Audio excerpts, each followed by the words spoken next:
الحمد لله حمدا كما ينبغي لجلال وجهه وعظيم سلطانه، وصلى الله تعالى على النبي الأمي الهاشمي وعلى آله وصحبه ومن تبعهم بإحسان إلى يوم الدين، أما بعد. قال الله تعالى في كلامه المجيد: أعوذ بالله من الشيطان الرجيم، بسم الله الرحمن الرحيم، قل إن كنتم تحبون الله فاتبعوني يحببكم الله. محترم بھائیوں، بزرگوں، اللہ تعالیٰ کو اپنے بندوں سے پیار ہے، اسی لیے اللہ تعالیٰ اس زمین پر بارشوں کو نازل فرماتا ہے، اور دنیا میں آنے والے انسان، ہر روز پیدا ہونے والا بچہ یہ اس بات کی گواہی دیتا ہے کہ اللہ تعالیٰ ابھی انسانوں سے نا امید اور مایوس نہیں ہے، اس لیے دنیا میں انسانوں کے آنے کے سلسلے کو اللہ نے جاری رکھا ہوا ہے. اللہ تعالیٰ اپنے بندوں کی بے شمار نافرمانیوں اور حکم و عدولیوں کے باوجود ان کے ساتھ مہربانی کا، لطف کا اور کرم کا معاملہ فرماتا ہے، اور اس کا یہ لطف و کرم اس بات کا غماز ہے کہ اللہ تعالیٰ اپنے بندوں سے پیار کرتا ہے.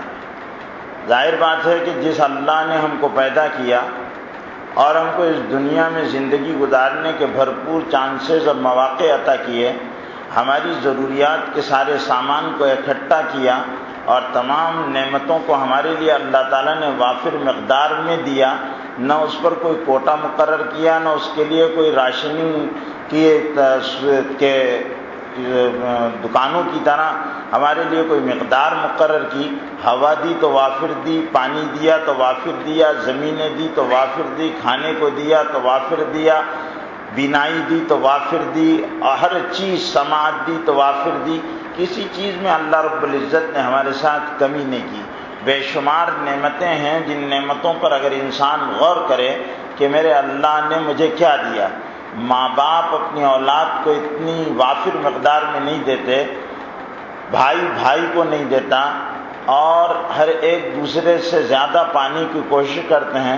اللہ تعالیٰ نے تو صرف لٹایا ہے اپنے بندوں پر، اور ہر نعمت دی ہے اپنے بندوں کو، اور اس کو انگنت دیا، بے حساب دیا. اور پھر یہ بھی فرما دیا: ان تعدوا نعمت اللہ لا تحصوها، اگر تم اللہ کی نعمتوں کو گننا چاہو تو گن نہیں سکتے. اور سورہ رحمان میں بار بار ایک آیت کی تکرار کر کے اللہ رب العزت نے یہی بات سمجھائی: فَبِأَيِّ آلَاءِ رَبِّكُمَا تُكَذِّبَانِ، اے انسانوں اور جنوں کی جماعتوں، تم اللہ کی کن کن نعمتوں کو جھٹلاؤ گے. ان نعمتوں کو اللہ رب العزت نے جو دی ہے، ان کی باز پرس کا جب موقع آئے گا کہ میں نے قوت بینائی عطا کی تھی، آنکھیں دی تھی، بصارت دی تھی، اور بصارت کے ساتھ بصیرت دی تھی، ذہن دیا تھا، دماغ دی تھی، قوت متخیلہ دی تھی، سوچنے اور سمجھنے کے لائق بنایا تھا، دیوانہ پاگل مجنون نہیں بنایا تھا، ہوش حواس سلامت دیے تھے، اپنگ معذور مجبور لاچار نہیں بنایا تھا، کانوں کو سماعت دی تھی، بہرا نہیں بنایا تھا، زبان کو قوت گویائی دی تھی، بولنے کی صلاحیت دی تھی. تم نے کیا کیا میری ان نعمتوں کو؟ ہاتھ پکڑنے کے لائق تھے، قدم چلنے کے لائق تھے تم. میں نے تم کو سانس کا، یعنی جس طرح آکسیجن کا باٹلہ رہتا ہے، اس کی قیمت پیڈ کرنے کے بعد ایک محدود مقدار میں آکسیجن کا باٹلہ ملتا ہے، تمہارے کو میں نے ایسی آکسیجن دی کہ جب چاہو استعمال کر لو، جتنی چاہو استعمال کر لو. پھر تم نے میری نعمتوں کا کیا کیا؟ میرے بندوں، میں تم سے بڑا خوش تھا، تم سے پیار کرتا تھا، اس لیے میں نے تم کو یہ نعمتیں دی تھی. میں تم سے پیار کرتا تھا، اس لیے ماں باپ دیے تھے. میں تم سے پیار کرتا تھا، اس لیے تم کو پیدا کیا تھا. میں پیار کرتا تھا تم کو، اس لیے زمین تمہارے لیے مسطح کر دی تھی، چلنے پھرنے کے قابل کر دی تھی. میں پیار کرتا تھا، اس لیے میں نے بادلوں سے بارشیں برسائی. انا انزلنا علیکم من السماء ماء مدرارا، ہم نے آسمان سے تمہارے لیے مسلسل بارشیں نازل کی، تو تمہارے لیے ساری کھانے پینے دیا تھا. جوان ہوئے بیوی دی، بیوی والے ہو گئے تو بچے دیے. ساری نعمتیں دی، تن ڈھانکنے کو کپڑا دیا، تم کو مہذب مثقف اور باشعور بنایا، بے شعور نہیں بنایا، جانوروں سے ممتاز کیا، لقد کرمنا بنی آدم، ہم نے بنی آدم کو بزرگی عطا کی، ساری مخلوقات سے محترم اور وہ بنایا۔ پھر تمہارے بنانے کے بعد قسمیں بھی کھائی، والتین والزیتون وطور سینین وہذا البلد الامین لقد خلقنا الانسان فی احسن تقویم، زیتون کی قسم، انجیر کی قسم، طور سینا کی قسم، بلد امین کی قسم، ہم نے تم کو بہترین شباہت میں پیدا کیا، نہ سونڈ لگائی، نہ دم لگائی، نہ سنگ لگائے، نہ لمبا منہ کیا، نہ چار پیر دیے، بلکہ ایسی شباہت بنائے جو ہماری تخلیق کا شاہکار ہے، ہمارے آرٹ کا، فن کا شاہکار ہے، تم کو ایسا بنایا۔ میرے بندو تم سے پیار تھا، پھر تمہاری بگاڑ آیا، تم کو صرف ایک ہی چیز سے منع کیا تھا کہ دیکھو شیطان تمہارا دشمن ہے، شیطان کے وسوسوں سے، شیطانی محنتوں سے، شیطانی فکروں سے، شیطانی عملوں سے اپنے آپ کو بچانا۔ انہ عدو مضل مبین، وہ تمہارا دشمن ہے، گمراہ کرنے والا ہے اور کھلم کھلا ہے۔ دشمن کیسا ہے؟ کھلم کھلا ہے، گمراہ کرنے والا ہے، خود گمراہی پر ہے اور تم کو بھی گمراہ کر دے گا۔ انہ عدو مضل مبین، وہ گمراہ ہے، گمراہ کرنے والا ہے، کھلا دشمن ہے، اس لیے تم کو بتا دیا تھا۔ اور پھر جب تم نہیں مانے، تم نے شیطان کی مانی، نعمتیں دینے والے رب کو بھول گئے، منعم کو بھول گئے، منعم کے احسانات کو بھول گئے، اس کی نعمتوں کو بھول گئے، اور اس کی ماننے کے بجائے تم نفسانیت میں اور دنیا کی رنگینیوں میں اور اس کی رعنائیوں میں اور اس کی دلچسپیوں میں ایسے الجھ گئے اور ایسے لگ گئے کہ تم نے میری نافرمانیاں کرنا شروع کر دی۔ اور تم نے اس وقت تو غضب کر دیا جب تم نے میرے ساتھ شرک کرنا شروع کیا اور میرے غیر کو تم نے میرا ساجی قرار دے دیا، کسی نے میرا بیٹا بنا دیا، کسی نے میری بیوی بنا دیا۔ ذالک قسمۃ ضیزا، کیا بری تقسیم کی۔ لکم البنات، لکم البنون ولہ البنات، اپنے لیے لڑکے، اللہ کے لیے لڑکیاں، کہنے لگے فرشتے اللہ کی لڑکیاں، عیسیٰ اللہ کے بیٹے، فلاں اللہ کے بیٹے۔ پھر تو یہ بھی کیا کہ جہالت اتنی بڑی کہ نحن ابناء اللہ و احباؤہ، ہم ہی اللہ کے بیٹے، ہم ہی اللہ کے محبوب۔ پھر تم نے اپنے ہاتھوں سے بت تراشے، پھر ان کو خدا بنایا۔ بت و شاباش ہے، ترقی اس کو کہتے ہیں، نہ ترشے تھے تو پتھر تھے، جو ترشے تو خدا نکلے۔ اپنے آپ کو تم نے کن کے حوالے کر دیا؟ اپنی بنائی ہوئی چیزوں، بے جان، بے حیثیت، بے قیمت، جن پر کتا مود دے اگر تو وہ اس کو بھگا نہیں سکتے، مکھی بیٹھ جائے تو اڑا نہیں سکتے، کھانے کو اگر رکھو تو کھا نہیں سکتے، کسی کو نہ زندگی دے سکتے، جن کی زندگی، جن کا تحفظ، جن کی حفاظت سب دوسروں کے دست نگر ہو، جو دوسروں کے محتاج ہیں وہ خدا نہیں ہوا کرتے، ڈوب جانے والے خدا نہیں ہوا کرتے، تو تم نے ان کو خدا بنا لیا۔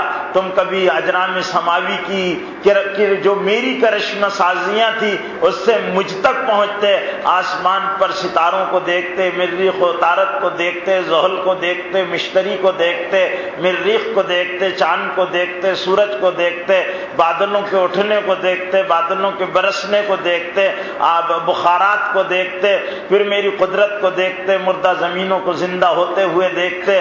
میں کھارے پانی سے کو سمندروں سے اڑاتا ہوں، بادل بناتا ہوں، پھر ان کو میٹھا کرتا ہوں، اور پھر میں اس کو کس طرح فلٹر کرتا ہوں، صاف کرتا ہوں، پھر ایک دم تم کو پاک صاف ستھرا پانی دیتا ہوں۔ تم میری ان قدرتوں کو دیکھتے، مشاہدہ کرتے، مردہ زمین سے کیسے جاندار نکلا، قوم پل نکلی چھوٹی سی، اخرج شطأہ فآزرہ فاستغلظ فاستوى على سوقه ليعجب الضراء ليغيظ بهم الكفار، چھوٹا سا ایک کومپل نکلی، بچہ بھی مسل دے تو مر جائے، پھر وہ اخرج شطأہ فآزرہ، پھر اس کو قوی کیا، فاستوى على سوقه، اور اس کے تنے پر اس کو کھڑا کر دیا اور وہ بڑا لہلانے لگا۔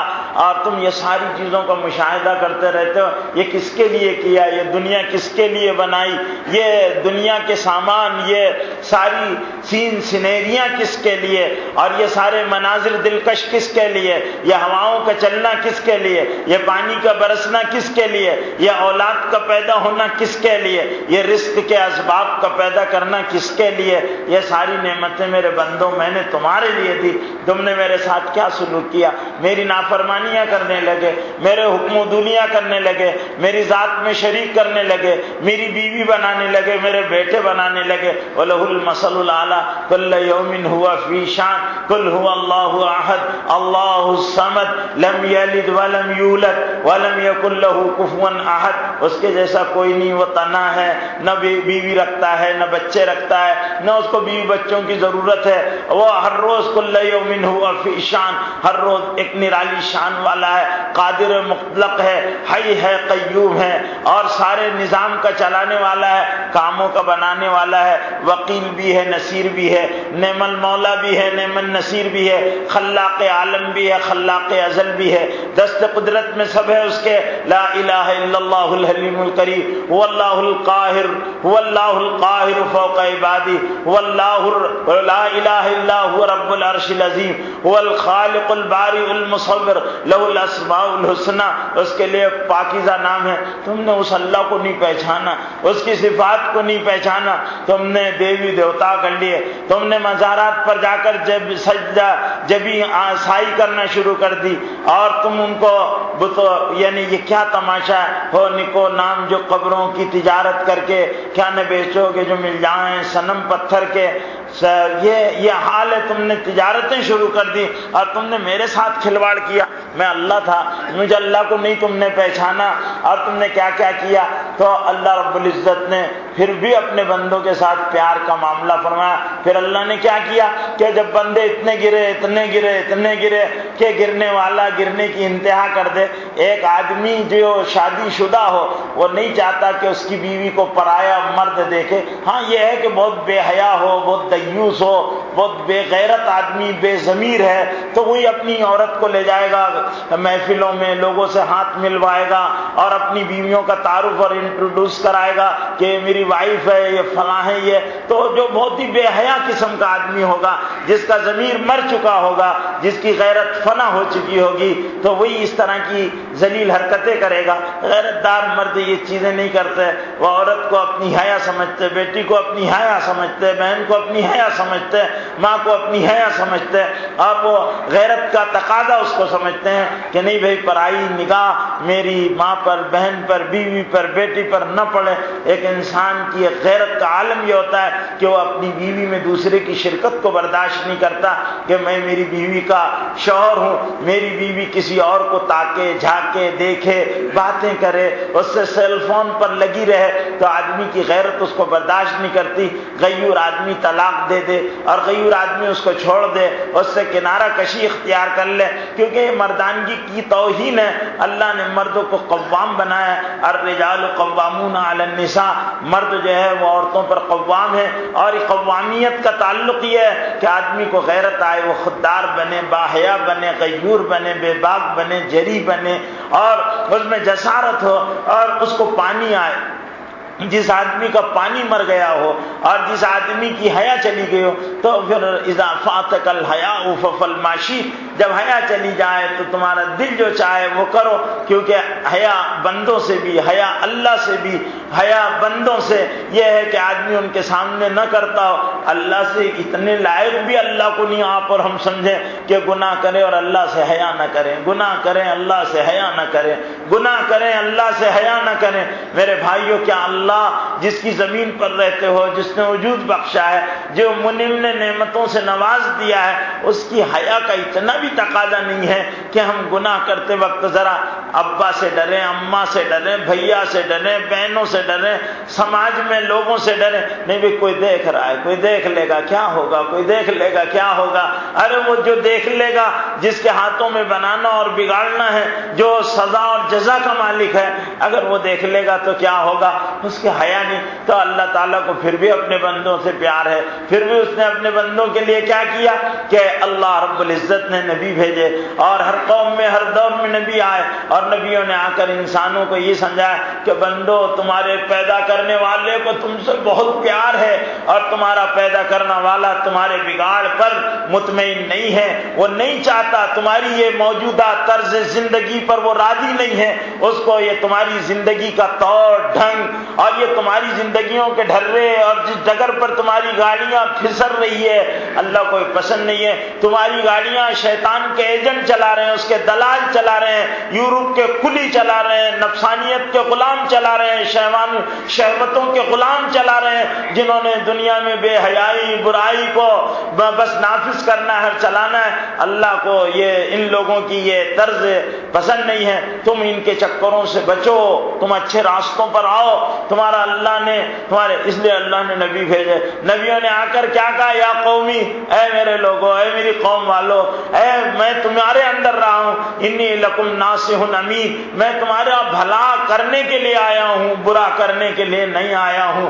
نبیوں نے بڑے درد سے یہ بات کہی، یا قومی انی لکم ناصح امین، اے میری قوم کے لوگوں، میں تمہارا بھلا کرنے کے لیے آیا ہوں، بھلا چاہتا ہوں، بھلا کرنے کے لیے آیا ہوں۔ کیا بھلا کرنے کے لیے آیا؟ کیوں نبی نے کہا یا قومی انی لکم ناصح امین، اے لوگوں میں تمہارا بھلا چاہتا ہوں، بھلا کرنے کے لیے آیا ہوں، میں تمہاری برائی نہیں چاہتا ہوں۔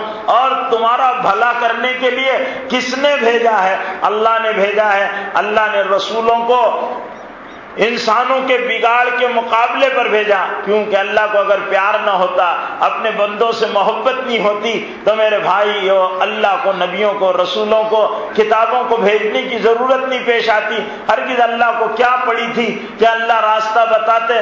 نافرمانی کی شیطان نے اس کو فخرج انک رجیم، نکل جا تو مردود ہے، جنت سے نکال دیا اور کہا علیک لعنتی الی یوم الدین، اور قیامت تک تجھ پر میری لعنت برستی رہے گی، تو ملعون ہے، رجیم ہے، مردود ہے۔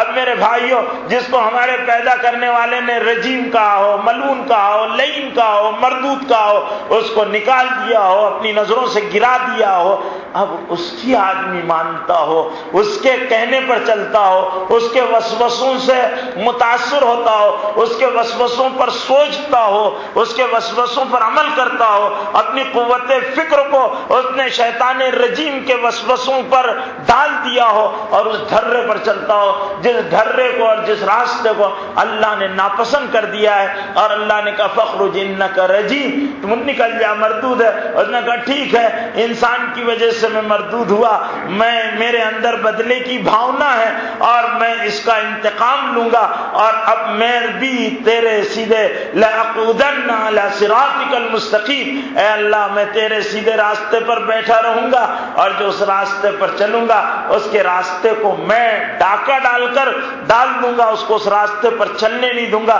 تو اللہ تعالیٰ نے کہا چل تیرا چیلنج منظور ہے، جو من تبع کا، جو تیری پیروی کرے گا، تجھے اور تیری پیروی کرنے والوں کو لَأَمْلَأَنَّ جَهَنَّمَ مِنْكُمْ أَجْمَعِينَ، میں تم سب سے اپنی جہنم کو بھر دوں گا، مجھے بھی کوئی پرواہ نہیں ہے، میرا کیا بگڑنے والا ہے، میرا کیا بگڑنے والا ہے۔ تو اللہ تعالیٰ نے انسان کے لیے یہ دشمن بتا دیا کہ دیکھو تمہارے دو دشمن ہیں، ایک شیطان ہے اور ایک نفس ہے، کیونکہ شیطان نفس کے راستے سے آتا ہے، اس لیے نفس سے بھی بچنا، شیطان سے بھی بچنا، اور ان دونوں کے بارے میں بہت چوکنا رہنا، کہیں ایسا نہ ہو کہ وہ پیار کرنے والا خدا تم سے ناراض ہو جائے۔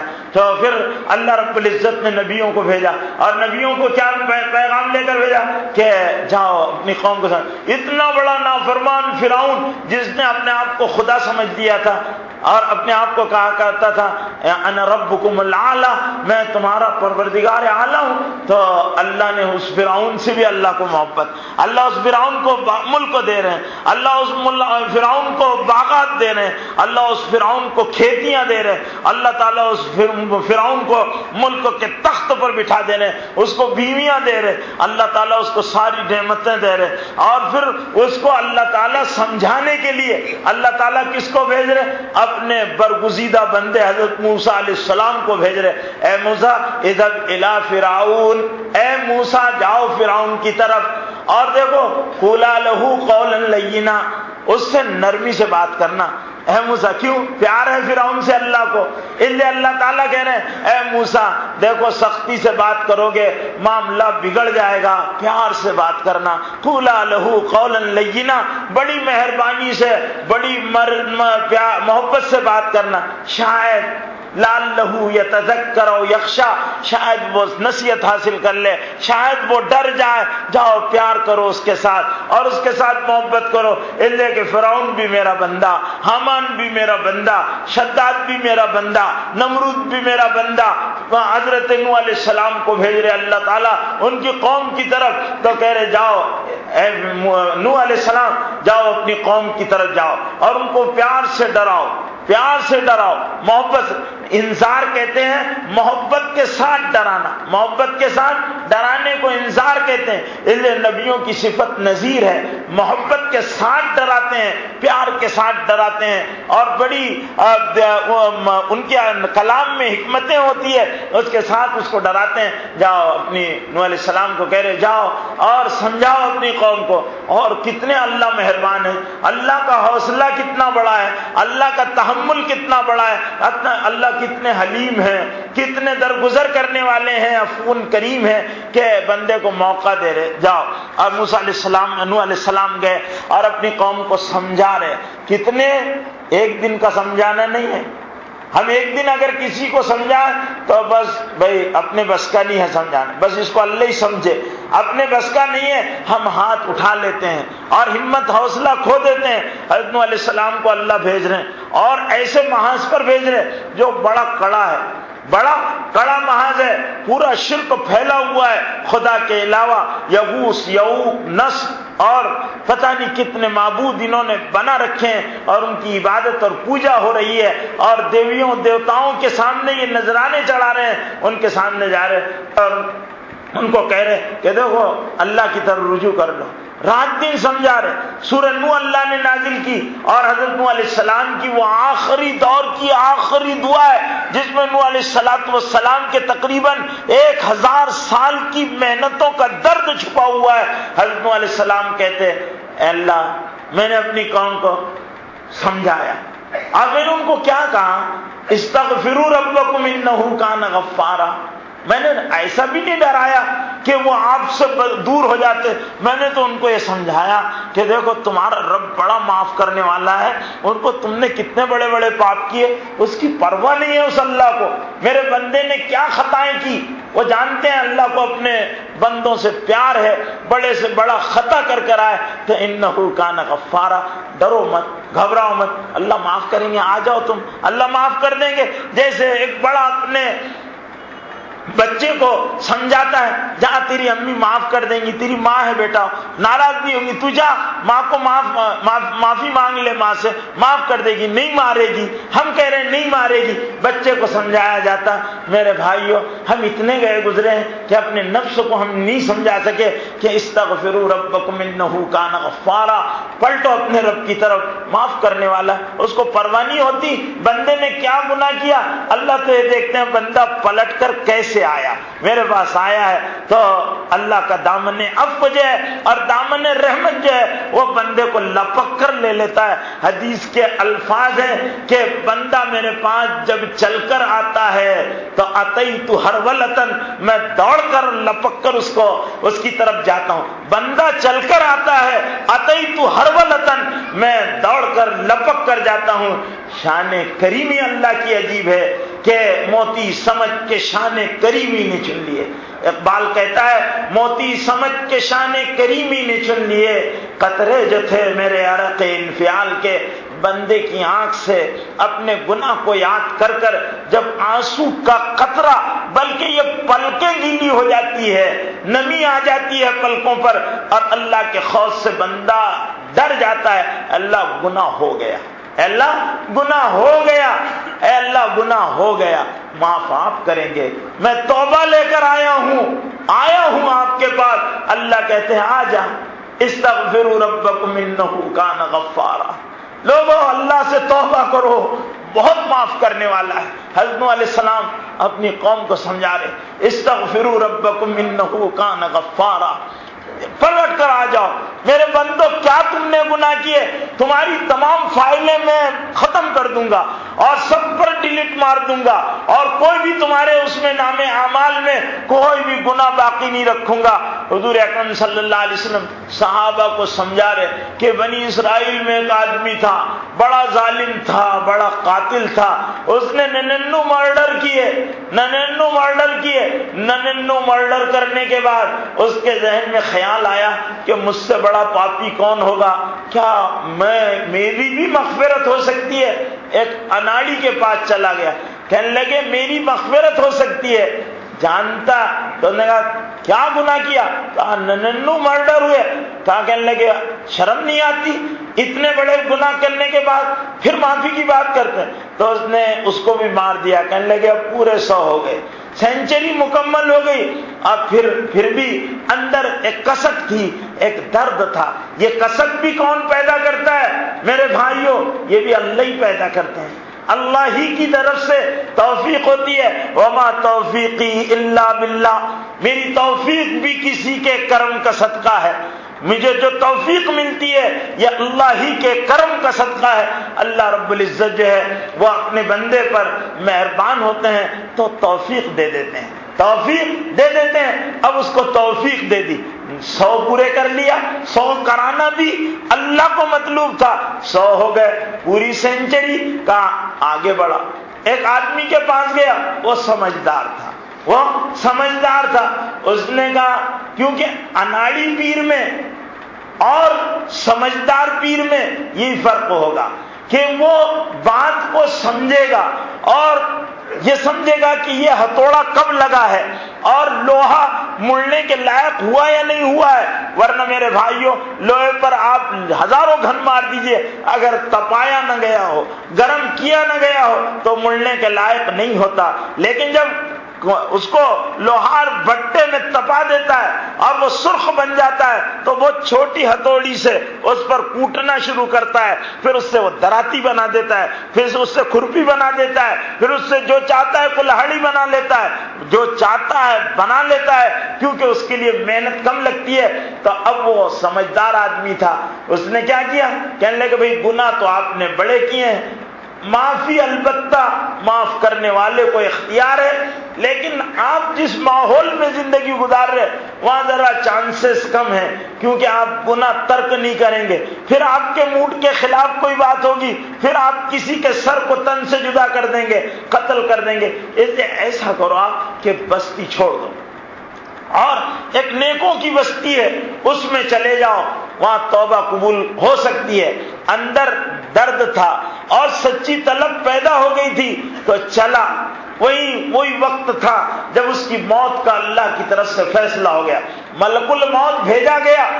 ملک الموت آیا تو 2 قسم کے ملک الموت ہے، روح قبض کرنے والے فرشتے 2 ہیں، ایک بروں کی روح قبض کرتا ہے، ایک اچھوں کی روح قبض، دونوں آئے، آرڈر ہو گیا جان نکال لو اس کی، دونوں لپکے۔ جب آئے اس کے بعد تو اس کو کہا بھائی صاحب تمہارا جو ہے وارنٹ ہے، تو اس نے اب وہ بے بس ہو گیا، موت کے سامنے تو اچھے بے بس ہوتے ہیں، چاہے وہ زمین میں کتنے ہی اکڑ کر چلتے ہوں لیکن وہاں بے بس ہو جاتے ہیں، تو بے بس ہو گیا اور وہ گر گیا زمین پر اور اس کو فرشتوں نے پچھاڑ دیا۔ اب دونوں لڑ رہے، نیکیوں کا کہتا میں اس کی روح قبض کروں گا، برائیوں والا فرشتہ کہتا میں اس کی روح قبض کروں گا۔ تو بولے کیوں؟ نیکیوں والے بدی والے نے کہا اس نے 100 مرڈر کیے ہیں، بڑا قاتل ہے یہ، اس کی روح میں قبض کروں گا۔ تو کہنے لگے نہیں میں کروں گا۔ کہنے لگے تو کیوں کرے گا؟ اس لیے کہ یہ توبہ کے ارادے سے چلا ہے اور نیکی کی طرف بڑھ رہا ہے، اس لیے میں اس کی روح قبض کروں گا۔ اب یہ بات سن رہا تھا تو ایک تیسرا فرشتہ ہے، کہنے لگے تم لڑتے کیوں ہو؟ کہنے لگے مسئلہ ایسا ہے کہ میں اس کی روح قبض کروں گا، یہ 100 کا قاتل ہے۔ وہ کہنے لگے میں کروں گا اس لیے کہ توبہ کے ارادے سے اچھوں کی تلاش میں چلا ہے۔ تو یہ سنا وہ تھوڑا سا آگے کھسک گیا، اس وقت 2 کے جھگڑے میں تیسرے کا فائدہ، تو وہ تھوڑا آگے بڑھا۔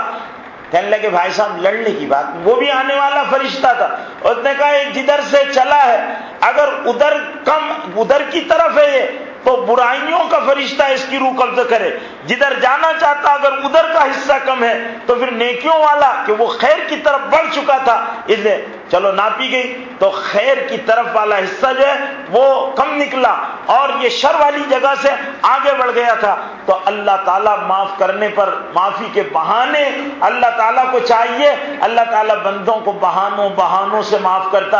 تو نوح علیہ السلام یہ سمجھا رہے استغفروا ربکم انہ کان غفارا، اپنے رب کی طرف پلٹو، اور کتنے 900 سال تک سمجھاتے رہے، 900 سال تک۔ قرآن کے الفاظ میں کہ 1000 سنۃ الا 50 عاما، 1000 سال میں 50 سال کم، یعنی 950 سال تک نوح علیہ السلام مشن دعوت میں لگے رہے اور نبوت کے فرائض کو انجام دیتے رہے۔ اور کیسا سمجھایا، رات دن سمجھایا، علانیہ سمجھایا، چھپ کر سمجھایا، تنہائیوں میں سمجھایا، انفرادی سمجھایا، اجتماعی سمجھایا، لیکن میرے بھائیوں نہیں سمجھے۔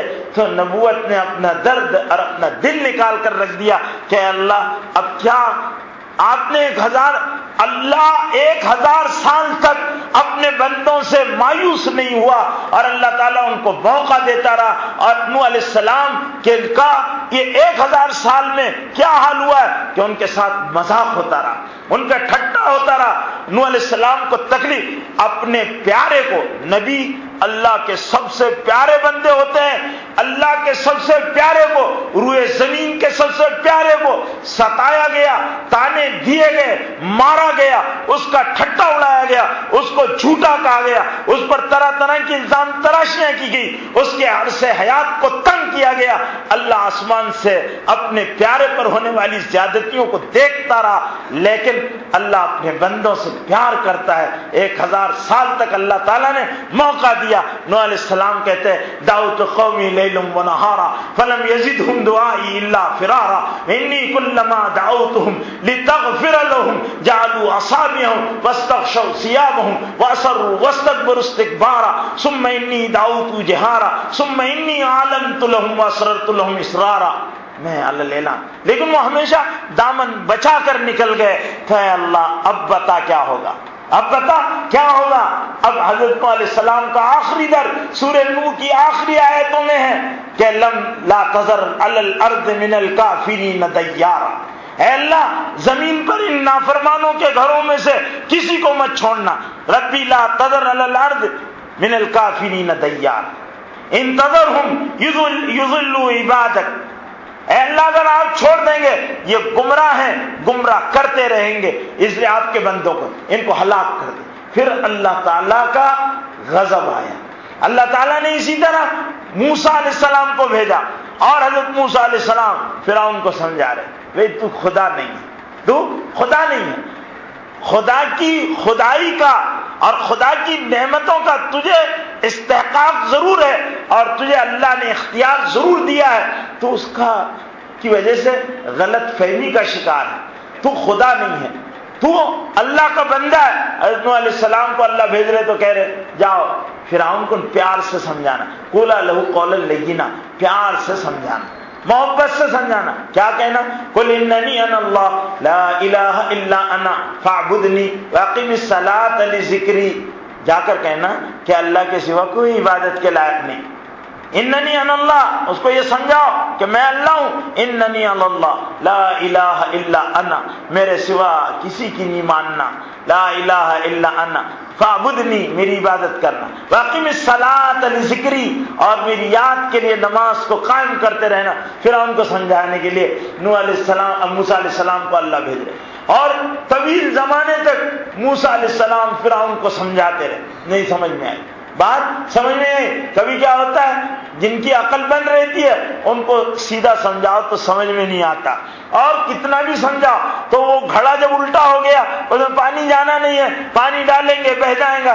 فرعون الٹے گھڑے کی طرح اس کی کھوپڑی اللہ نے کر دی تھی، لیکن اللہ نے بھیجا، اللہ اپنے بندوں سے پیار کرتے ہیں، بھیجا، سمجھاؤ ان کو، سمجھاؤ شاید یہ نیکی پر آ جائے، شاید یہ درست ہو جائے۔ پھر اللہ تعالیٰ نے سارے نبیوں کو ہر قوم میں بھیجا، اور سارے نبی اسی پیار و محبت کے ساتھ سمجھا رہے۔ جب امام الانبیاء کو بھیجا تو کیا کہا؟ حضور صلی اللہ علیہ وسلم کو تو بڑی سخت ہدایات کے ساتھ بھیجا، اور کیا کہتے ہیں اللہ؟ یا ایھا المدثر قم فانذر، اے کملی میں اوڑھنے والے اٹھ جاؤ، یا ایھا المدثر قم فانذر، کھڑے رہو، قم فانذر، پیار سے ڈراؤ، پیار سے ڈراؤ۔ کیوں پیار سے ڈراؤ؟ اس لیے کہ جو قوم آپ کو ملی ہے یہ قابل ترس ہے، قابل رحم ہے، اس لیے پیار سے ڈراؤ، محبت کے ساتھ ڈراؤ۔ ان کو جہالت کے علاوہ کوئی اور چیز بھی چھو کر نہیں گزری ہے، یہ جاہلت میں ڈوبی ہوئی قوم ہے، اس لیے انہوں نے اپنے ہاتھوں سے تراشے ہوئے پتھروں کو خدا بنا لیا ہے۔ ان کو پیار سے اگر سمجھاؤ گے اور چمکار کر بولو گے تو یہ مان جائیں گے۔ یا ایھا المدثر قم فانذر وربک فکبر، ان کے سامنے بتوں کے مقابلے میں اپنے پروردگار کی بڑائی کے بول بولو، ربک فکبر، بڑائی بولو، سمجھاؤ ان کو۔ اور حضور صلی اللہ علیہ وسلم کو اللہ کیا کہتے ہیں؟ وَلَوْ كُنْتَ فَظًّا غَلِيظَ الْقَلْبِ لَانفَضُّوا مِنْ حَوْلِكَ، اے محمد صلی اللہ علیہ وسلم آپ کے اخلاق بڑے پیارے تھے، آپ نے تمام تکلیفوں کو بڑی خندہ جبینی کے ساتھ برداشت کر لیا۔ حضور اکرم صلی اللہ علیہ وسلم کو میرے بھائیوں اس نبوت کے اور اس دعوت کے راستے میں جن تکالیف کا سامنا کرنا پڑا ہے، تو حضور اکرم صلی اللہ علیہ وسلم کہتے ہیں جتنا میں ستایا گیا ہوں کوئی نہیں ستایا گیا، جتنا میں ستایا۔ حالانکہ اللہ تعالیٰ اگر چاہتے تو نبیوں کے لیے Z security, Z plus security کا انتظام کر دیتے، فرشتے لگا دیتے، ابو جہل کی کیا مجال، اٹھا کر پھینک دیتے فرشتے اس کو۔ تو میرے بھائیوں اللہ رب العزت اپنے بندوں کی کہ ستایا جانا تو منظور ہے، لیکن اللہ عذاب نہیں جلدی بھیجتے۔ نوح علیہ السلام کی قوم کو 950 سال کی مہلت دی، جب نہیں مانے، نبی کا صبر و تحمل جواب دے چکا تو نبی نے دعا کر دی، ربی لا تذر علی الارض من الکافرین دیارا، تو اللہ تعالیٰ کا پھر عذاب آئے۔ یہ نہیں سمجھنا چاہیے اور اس غلط فہمی میں نہیں رہنا چاہیے کہ ہم چاہیں جو کریں، کچھ نہیں۔ میرے بھائیوں اللہ مہلت دیتے ہیں، اللہ مہلت دیتے، گناہوں پر فوراً پکڑتے نہیں، اللہ تعالیٰ انتظار کرتے، میرا بندہ اب پلٹ جائے، اب آ جائے، اللہ مہلت دے رہے۔ اللہ کی مہلت سے جری ہونا انتہائی درجے کی شقاوت اور بدبختی ہے اور نادانی ہے کہ آدمی اللہ کی دی ہوئی مہلت سے کہ آدمی گناہ کر رہا ہو، آدمی اللہ کی نافرمانیاں کر رہا ہو اور دھڑلے سے اللہ کے احکام کی خلاف ورزیاں کر رہا ہو، اللہ کے احکام کا مذاق اڑا رہا ہو، اللہ کی لائق اور اللہ کے عفو کو، کرم کو، حلم کو نظر انداز کرے اور جری ہو جائے کہ کیا ہوتا ہے۔ بس میرے بھائیوں یہ جرأت جو ہے اجتراء علی اللہ پر جری ہو جانا، یہ ہلاکت کا دروازہ کھل جانا ہے، اس کو انتظار میں مت رہو۔ اللہ تعالیٰ جب دل میں بات ڈال دے اللہ یہ نہیں، یہ غلط ہو رہا ہے، اللہ کے ساتھ، اللہ کے حق کے ساتھ زیادتی ہو رہی، ایک شوہر اپنی بیوی کو نظر انداز کر دے تو میرے بھائیوں بیوی بھی شوہر کو نظر انداز کرنا شروع کرتی ہے اور باقاعدہ محاذ قائم کر دیتی ہے۔ دو شادی کر کوئی دیکھے اچھے سے بڑے سے بڑا رتی مارتی ہے تو اس کی لنگوٹ کھل جائے گی، اس لیے کہ دو عورتیں اس کے جینے کو جہنم بنا دے گی، عذاب کر دے گی۔ اور میرے بھائیوں وہ توبہ پکارے گا تو توبہ قبول نہیں ہوگی۔ حالانکہ اسلام میں ایک وقت میں 4 بیویاں رکھنے کی اجازت ہے، لیکن شرائط ہیں اس میں عدل کے اور حقوق کی ادائیگی کے اور اللہ سے ڈرنے کے بہت سارے، لیکن آدمی اگر اس میں بال کے برابر بھی اگر اس میں کمی اور بیشی کرے گا تو اللہ کو مجرم بن جائے گا۔ تو اس لیے اللہ رب العزت نے میرے بھائیوں اللہ اپنے معاملے میں کہ اللہ کو بندہ سراسر نظر انداز کرتا رہے، اللہ کے احکام کو توڑتا رہے، اللہ کی نافرمانیاں کرتا رہے اور وہ پیار کرنے والا اللہ نظر انداز کرتا رہے، تو یہ بندے کی جرت ہے. اور زیادہ جب بندہ جری ہو جاتا ہے پھر اللہ پکڑ ضرور کرتے ہیں. قوم نوح کی پکڑ ہوئی، فرعون کی پکڑ ہوئی، قارون کی پکڑ ہوئی، حامان کی پکڑ ہوئی، قوم عاد کی پکڑ ہوئی، قوم سمود کی پکڑ ہوئی، قوم تبع و ایکا کی پکڑ ہوئی، بڑی بڑی قوموں کی پکڑ ہوئی، بڑے بڑے ملک والوں کی پکڑ ہوئی، بڑے مال والوں کی پکڑ ہوئی، اور بڑے باغات والوں کی قوم سبا کی پکڑ ہوئی، تاجروں کی پکڑ ہوئی، جنہوں نے بھی اللہ پر جرت کی پھر ان کی پکڑ ہوئی. اور پھر کیا ہوا کہ نام و نشان مٹا دیا گیا، نام و نشان مٹا دیا گیا. اولاد کے بھی وجود باقی، انڈے بچے تک ختم کر دیا اللہ نے اپنے عذاب اور اپنی پکڑ سے. اس لیے میرے بھائیوں، بزرگوں اور دوستوں، اللہ تعالیٰ اپنے بندوں سے پیار کرتا ہے. مہلت دیے ہوئے ہے، ڈھیل دیے ہوئے ہے، نظر انداز نہیں کیے ہوئے ہیں، نظر انداز نہیں کیے، صرف ڈھیل ہے اور موقع ہے. آج پلٹ کرا، آج پلٹ کرا. تو اب ہم بھی یہ پورا مجمع اس بات پر غور کرے کہ میں اللہ کی نعمتوں کے مقابلے میں اللہ کو کتنا نظر انداز کر رہا ہوں. اگر میں اللہ کے ساتھ زیادتی کر رہا ہوں تو یہ میرے لیے سوچنے کی بات ہے، اس کو پلٹ کر آ جانا چاہیے. استغفروا ربکم، اپنے رب کی طرف پلٹ کر آنا چاہیے. اللہ معاف کر دے گا، اس کو کوئی پرواہ نہیں کیسے بڑے گناہ کیے تھے اور کتنی بڑی خطائیں کی تھی. استغفروا ربکم انہ کان غفارا، معاف کر دے گا اللہ تعالیٰ. تو اللہ تعالیٰ نے یہ کہا کہ میرے بندو تم اللہ سے پیار کرتے ہو، اس لیے کہ تم بندے ہو، پیار کرتے ہو. ماں سے بیٹا پیار کرتا ہے، ماں بیٹے سے پیار کرتی ہے، باپ بیٹے سے پیار کرتا ہے، بیٹا باپ سے پیار کرتا ہے، بھائی بھائی سے پیار کرتا ہے. بندہ اللہ سے پیار نہ کرے اور اللہ بندے سے پیار نہ کرے، یہ رشتہ کیسا؟ اللہ پیار کرتے تو بندوں کو بھی کیا چاہیے؟ اللہ سے پیار کریں، اللہ سے پیار کریں، اللہ سے پیار کریں. ان کنتم تحبون اللہ، تم اللہ سے پیار کرتے ہو، چاہتے ہو اللہ بھی تم سے پیار کرے، تو حضور صلی اللہ علیہ وسلم کی پیروی کرو.